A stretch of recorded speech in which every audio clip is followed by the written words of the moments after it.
Think twice, it's just another you. You in paradise. All right, if any song should be the anthem of the COVID-19 era, it should be Phil Collins and Another Day in Paradise.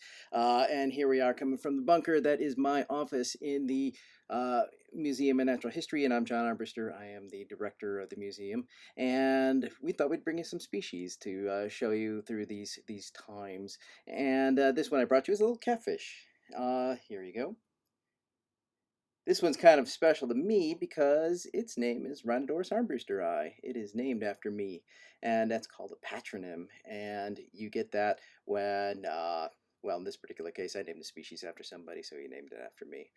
This particular little guy is a thorny catfish, and it's not a particularly thorny catfish, but you can see little spikes down its side here. Those are bony plates with recurved spikes on them. Some of the members of this family get really big ones, and they're really sharp and can really tear you apart if you're trying to pull these guys out of the holes that they like to live in.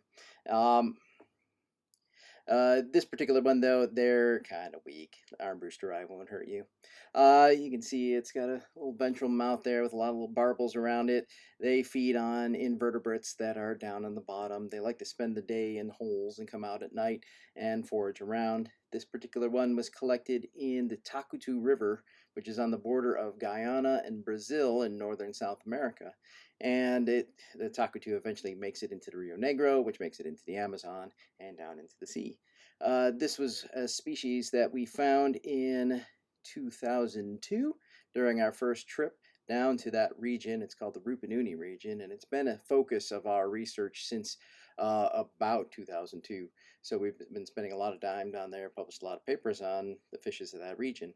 It's particularly interesting because species like this are able to actually move from the Amazon River drainage over to the Essequibo River drainage through an area that is a flooded savanna. These guys like kind of pool habitat, so they're able to make it across. Things that like fast water, they're pretty much limited in their ability to move across between those two habitats because they don't like to live in that swampy area in the middle.